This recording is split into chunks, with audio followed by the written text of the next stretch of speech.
Défaillance d'entreprises marocaines en 2021, un projet de loi sur les délais de paiement. Bonsoir Amine Diouri.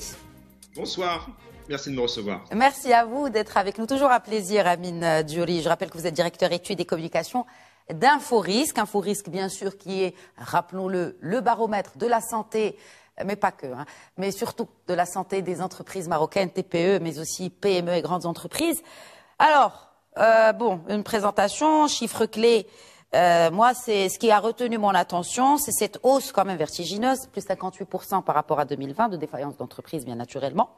Pourquoi une aussi importante hausse, en sachant que l'essentiel des activités a repris en 2021 après une année 2020 catastrophique? Oui, c'est vrai, mais d'un point de vue, si on parle d'un point de vue macro, on parle plutôt d'un effet rattrapage. N'oublions pas que 2020 a été marqué par une baisse importante de la croissance du PIB. Par rapport au nombre de défaillants, par rapport aux défaillances 2021, je dirais qu'il y a trois raisons. Il y en a une qui est technique, c'est l'arrêt des aides de l'État courant de l'année 2021, puisqu'il faut rappeler qu'au plus fort de la crise, l'État a débloqué énormément d'argent, ne serait-ce que par les indemnités CNSS, ne serait-ce que par les crédits bancaires d'Aman, Oxygène notamment, les reports de charges, etc. Donc tout ça a permis de maintenir sous perfusion un certain nombre d'entreprises. Quand on a enlevé cette perfusion, on s'est rendu compte qu'il y avait un certain nombre d'entreprises qui étaient fragiles déjà avant cette crise et qui malheureusement n'ont pas survécu. Ce qui explique, certes la hausse de 58% par rapport à 2020, mais surtout une hausse de 25% par rapport à 2019. Et donc, on est sur la suite de cette tendance naturelle depuis plus de 10 ans. Maintenant, on est sur un nouveau historique. Donc, ça, c'est la première raison. Il y a une raison d'ordre technique. Après, il y a une raison conjoncturelle. C'est tout simplement les effets de la crise Covid. Comme vous l'avez dit en introduction, il y a quand même un effet rattrapage, mais voilà, les entreprises peinent encore à retrouver leur niveau d'avant-crise. Ça, c'est la deuxième chose. Et puis la troisième raison, c'est certainement des effets aussi, des causes aussi structurelles. Je pense notamment à la question des délais de paiement, les retards de paiement, et tout ça mis bout à bout. Une étude HCP que je cite souvent, mais qui est très intéressante, et qui disait encore en 2021 que près de 50% des entreprises, avec cette crise, se sont retrouvées avec les effets cumulés, avec une trésorerie quasi nulle. C'est-à-dire qu'elles beaucoup ne pouvaient pas faire face à d'autres problèmes liés justement à l'environnement. Et donc, effectivement, vu que la conjoncture n'est pas encore reprise à 100%, on voit qu'effectivement, on voit les dégâts aujourd'hui avec cette hausse assez importante des défaillances 2021.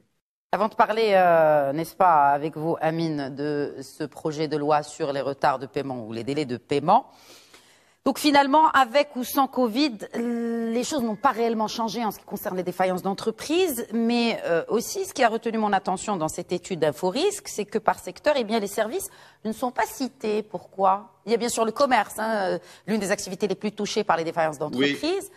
Mais pourquoi les services n'ont pas été mentionnés, et notamment le tourisme? Alors, je vais vous dire une raison très simple, parce qu'en fait, les secteurs qui sont cités, en valeur absolue, sont les plus représentatifs de l'économie marocaine. Vous pouvez les rappeler, Amine? Oui, je vais les rappeler tout de suite. Il y a structurellement le commerce, le BTP, l'immobilier qui représentent 2 tiers des entreprises marocaines. Ce qui fait qu'en valeur absolue, ce sont les entreprises défaillantes qu'on retrouve le plus. Mais vous avez raison. Effectivement, quand on regarde effectivement les secteurs d'activité, les activités en tout cas qui sont touchées à cause de la crise Covid, on retrouve évidemment toutes les entreprises liées au tourisme, liées à l'hôtellerie, la restauration, mais également d'autres, par exemple la location de véhicules. On retrouve également la publicité. C'est assez surprenant, mais c'est l'activité qui a le plus souffert de la crise Covid. La publicité notamment, avec une hausse de 84% des défaillances d'entreprises, suivie de la location de véhicules qui a aussi énormément souffert. Et effectivement, d'autres activités, je ne vais pas toutes les citer, mais en tout cas, effectivement, liées spécifiquement à la crise Covid. Alors, par ville, sans surprise, bien sûr, c'est l'axe Casa Mohammedia, puisque c'est la région qui compte le plus d'entreprises au Maroc. Quid des autres régions, Amine Diouri? Oui, alors on le voit aujourd'hui, certaines villes, notamment celles liées au tourisme, on le voit avec Marrakech aujourd'hui, avec de nombreuses fermetures d'hôtels, parce qu'effectivement, ces villes touristiques sont liées à la conjoncture, enfin sont liées plutôt à la situation sanitaire internationale. Et effectivement, comme on a fermé nos frontières, que d'autres pays ont fermé leurs frontières, nous ne recevons plus de tourisme. Et donc, ces grandes villes touristiques comme Marrakech souffrent le plus, notamment l'hôtellerie-restauration de cette ville en particulier. Oui, et par taille ou par nature hein, d'entreprise, bien sûr, ce sont encore une fois les toutes petites entreprises qui trinquent Amine Djouri et un chiffre plus de 90%. Est-ce que c'est par rapport aussi à la composition, j'ai envie de dire, du tissu entrepreneurial marocain? Est-ce que c'est corrélé? Mais bien sûr, c'est complètement corrélé. Les TPE représentent 90% de notre tissu économique. On retrouve Absolument. effectivement 99%, mais parce qu'aussi ce sont les plus fragiles. Les plus fragiles en termes de santé financière, ce sont les plus fragiles en termes de délai client subi. Je rappelle quand même 220 jours en moyenne pour une TPE. Donc il y a un effet de cause à effet. C'est normal que la répercussion la plus forte soit sur la TPE et c'est donc logique aussi que ce soit la TPE qui soit la plus touchée par la défaillance d'entreprise. Ça, c'est la première chose. Mais il y a aussi une autre chose qui est commune aux autres années qu'on retrouve en 2021 en termes de composition, c'est le type de défaillance qui touche les entreprises. Majoritairement, ce sont encore des liquidations d'entreprises au détriment des redressements et surtout des plans de sauvegarde. Pourquoi c'est important? Parce qu'en gros, l'entreprise, quand elle tombe en défaillance, elle est déjà morte. On ne peut plus la sauver. L'objectif d'avoir mis en place des procédures, notamment les plans de sauvegarde, c'était d'aller bien en amont et d'aider justement ces entreprises qui commencent à avoir des difficultés pour pouvoir les sauver par la suite et éviter que ça devienne un redressement ou une liquidation. Or, on le voit, et c'est toujours le cas en 2021, 90% des entreprises défaillantes sont des entreprises déjà mortes en liquidation judiciaire. Et donc, c'est vraiment une grosse problématique. Et donc, se pose la question comment on peut inverser la tendance. On a invoqué la loi. La loi, pour l'instant, n'a pas changé grand-chose. Il y a finalement très peu de procédures de sauvegarde qui sont mises en place. Il faudrait peut-être essayer aussi la data. Je rappelle que, par exemple, dans un pays comme la France, la data science permet de prédire des entreprises qui ont un risque potentiel de défaillance à quelques mois. Des opérateurs privés travaillent avec les tribunaux de commerce et donc permettent de détecter bien en amont les entreprises qui vont avoir des difficultés dans quelques mois et donc les tribunaux les contactent et essayent d'améliorer la situation. Si on réussissait à avoir cette stratégie, on réussirait à changer la composition même des entreprises défaillantes. Encore faut-il avoir accès à leurs data. Vous en connaissez un chapitre, Amine Djouri. Bon, alors, bien sûr, parmi ces entreprises que vous avez évoquées, ou en tout cas desquelles on peut prédire la santé un peu fragile, il y a ces entreprises dormantes, ou en tout cas en sommeil. Elles figurent d'ailleurs dans l'étude d'Inforisque. Qu'est-ce que c'est qu'une entreprise en sommeil, ou est-ce qu'on peut parler même d'entreprise zombie? Alors oui, on peut parler effectivement, sommeil, zombie, ça va être plus ou moins la même chose. En fait, d'un côté, il y a les chiffres officiels des entreprises en défaillance. Mais il y a à côté de ça tout un pan d'entreprises qui vont, à cause d'une crise particulière ou parce que l'activité ne démarre pas comme elle devrait l'être, le dirigeant d'entreprise met cette entreprise en sommeil pendant un certain nombre d'années. La loi prévoit ça, notamment une inscription auprès de la DGI. On peut rester en sommeil pendant une période, si je me souviens bien, de 3 ans, et donc après remettre en activité l'entreprise. Pendant cette période, l'entreprise ne paye pas ou quasiment pas d'impôts auprès de la DGI. Ça, c'est une première chose. Mais il y a les autres entreprises qui, elles, ne se sont pas déclarées et qui cessent une activité pendant un certain nombre d'années. On n'a aucun signal de leur part, aucun bilan, aucune activité liée à la vie de l'entreprise. Et donc, on sait que cette entreprise est en sommeil. Et ça joue également, ça explique aussi en grande partie le dynamisme de nos entreprises. Très bien. Dynamisme qui est largement handicapé, Amine Djouri, par cette question de délai de paiement, surtout, j'ai envie de dire, retard de paiement. On ne peut même plus parler de délai de paiement. Donc, effectivement, un projet de loi qui a été formulé par le département de tutelle, à savoir celui de l'industrie et du commerce. Bon, pourquoi revoir et modifier la loi 1595 du Code du commerce en ce qui concerne cette question de délai de paiement? Bah, effectivement, c'est une question dont on parle depuis un certain nombre d'années. En tout cas, moi, ça fait presque 10 ans que j'en parle maintenant, C'est mais sûr. d'autres acteurs en parlent depuis encore plus longtemps. C'est un véritable fléau, la question des délais de paiement et des retards de paiement. Il y a eu deux lois entre-temps, 2011-2016, qui n'ont rien donné. En fait, pour résumer ces deux lois, en fait, c'était simplement de dire, d'un côté, il y a un client, de l'autre, il y a un fournisseur. Quand il y a un retard de paiement subi par le fournisseur, celui-ci a le droit d'appliquer une pénalité de retard. Ça ne s'est jamais fait dans les faits, ça ne s'est jamais appliqué tout simplement parce qu'il y a un rapport de force entre une grande entreprise et une petite entreprise et que la relation fait que le petit a envie de garder comme client le gros. Donc forcément, jamais on n'a appliqué de pénalité de retard. Là, avec ce nouveau projet de loi, on change complètement la donne. C'est-à-dire qu'on rajoute une tierce partie, un peu comme ce qui se passe en France notamment, on rajoute l'État. L'État à travers la DGI qui va aller, qui contrôle, qui va aller contrôler justement les délais de paiement et les retards de paiement, qui va sanctionner les entreprises. Il y a deux choses importantes à retenir de ce projet de loi. Oui. La première, c'est que les délais de paiement vont passer de 90 jours à 120 jours pendant 2 ans, donc de 2022-2023. C'est une bonne La chose. deuxième, bah écoutez, Parce que bon, oui, l'idée est de. Après, mitigé. vous savez, c'est une question des plus naïves de ma part, mais il n'y a pas vraiment de questions naïves. Et puis sur mon rôle aussi de journaliste, de me poser ce genre de questions qui, finalement, le but est de réduire les délais de paiement, alors que ce projet de loi, eh bien, les étend. Alors, déjà, c'est pour une période très courte, c'est pour une période de 2 ans. Ça, c'est la première chose. Mais il faut être réaliste. C'est-à-dire qu'aujourd'hui, on se rend compte qu'on est loin de ces 60 jours, de ces 90 jours. On est au-delà de ces 120 jours. Donc, on veut progressivement ramener ces délais de paiement qui sont très élevés aux alentours de 120 jours dans un premier temps et les réduire progressivement à 90 jours. Donc, il y a plutôt un effet de baisse progressive des délais de paiement, d'entraîner les entreprises vers une baisse progressive. Ça, c'est la première chose. Ce que je voulais dire par rapport à ce projet de loi, ce qui est nouveau, c'est que chaque entreprise, d'ici la fin, après cet exercice échu, ces entreprises devront s'auto-déclarer, c'est-à-dire déclarer les factures qu'elles n'ont pas payées pendant l'année 2022 et payer elles-mêmes auprès de la DGI cette fameuse amende. C'est ça vraiment la grande nouveauté de ce projet de loi. Et donc là, on change complètement de paradigme puisqu'on ajoute l'État dans cette équation qui jusqu'à présent n'avait rien donné. On rajoute l'État et on oblige les entreprises à déclarer leur retard de paiement. On ajoute l'État, mais contredisez-moi, Amine Diouri, si je me trompe, l'essentiel des retards de paiement se font au sein même du secteur privé, c'est-à-dire interentreprise. Oui, qu'est-ce que ce projet de loi pourrait changer?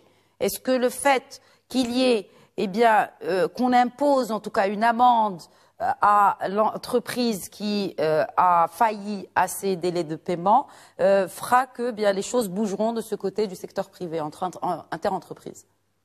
Alors déjà, il faut savoir effectivement, je rappelle que ce projet de loi s'applique à l'ensemble des entreprises, particulièrement le privé, que le crédit interentreprise privé, c'est plus de 400 milliards de dirhams de chiffre d'affaires, de crédit interentreprise. Absolument. Et donc, voilà, ça les concerne en premier lieu. Maintenant, quand vous avez à vous autodéclarer et que vous avez une amende de 3% le premier mois de retard et 1% ajouté chaque mois par mois de retard, forcément, à un moment donné, vous vous dites, bon, pour chaque facture, si je dois payer 3% et plus de pénalité, à un moment donné, j'ai intérêt à réduire le retard que j'ai actuellement. Donc, je pense qu'effectivement, c'est une initiative qui va entraîner les délais de paiement vers la baisse. Oui. C'est donc forcément une très bonne chose. D'accord. Donc, et si on allait un peu plus dans le détail, que doit comporter déjà cette déclaration? Bien sûr, en attendant que ce projet de loi soit présenté et voté, nous ne parlons que d'un projet de loi Amine Diouri. Donc, et bien sûr, ça concerne les personnes physiques et morales. Avec un chiffre d'affaires particulier, mais aussi cette question d'amende qui est relative, n'est-ce pas, au chiffre d'affaires qui est réalisé.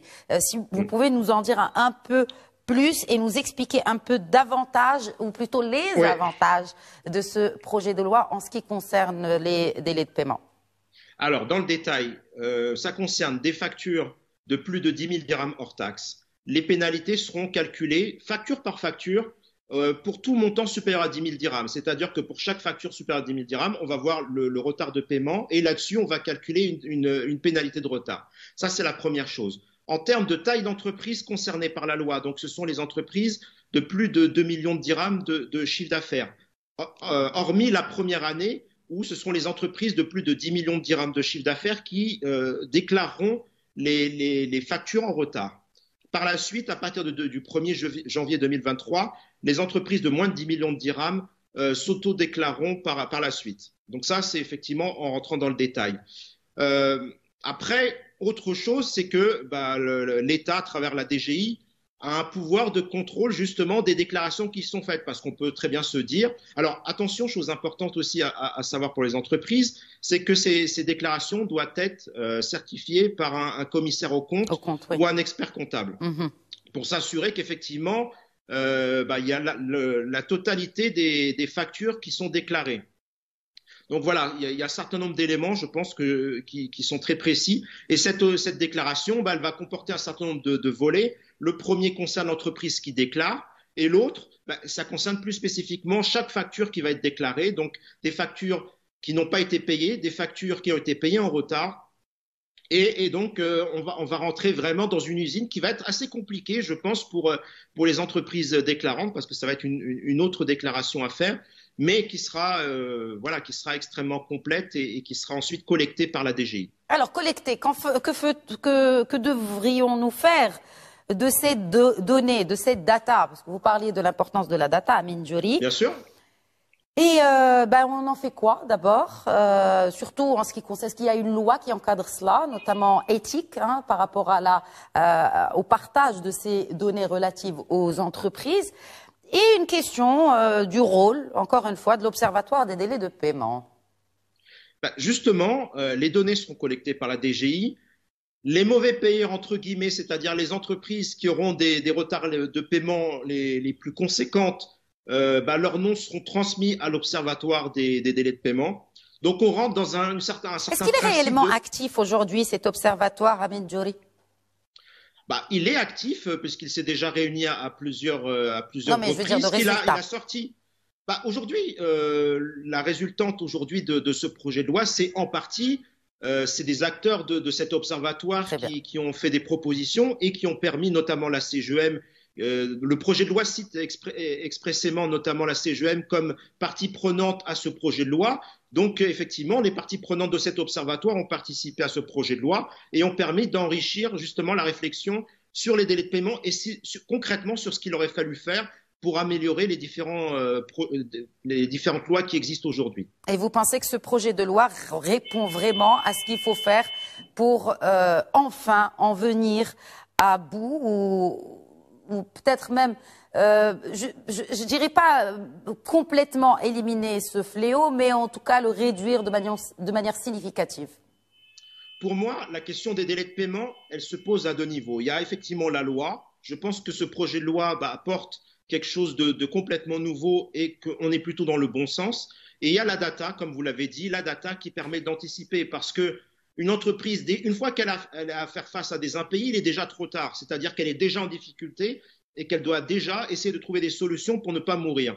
La data est là justement pour anticiper, détecter les mauvais payeurs, anticiper les mauvais comportements de paiement et donc prévenir l'entreprise des risques qu'elle encourt avec un portefeuille client actuel ou en développement.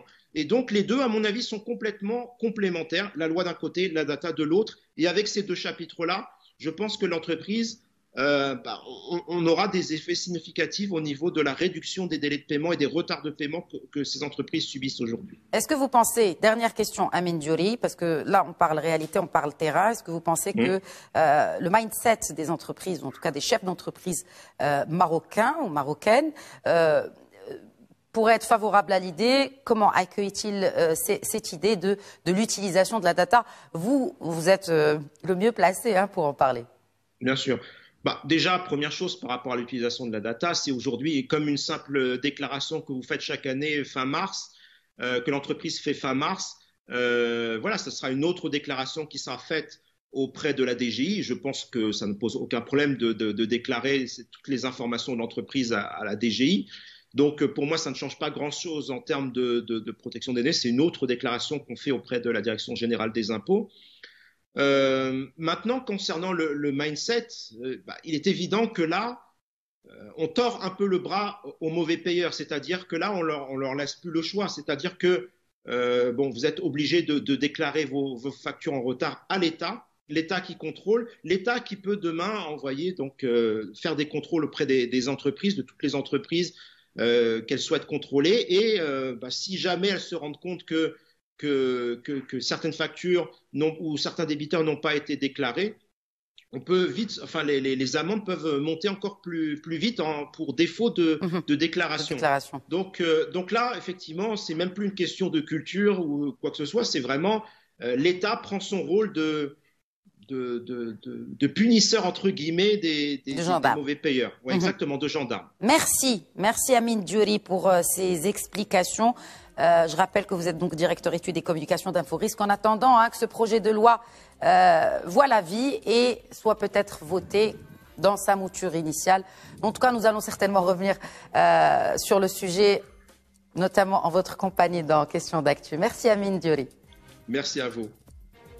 Voilà, c'est la fin de notre émission ce soir. Je vous remercie de votre fidélité. Très bonne soirée.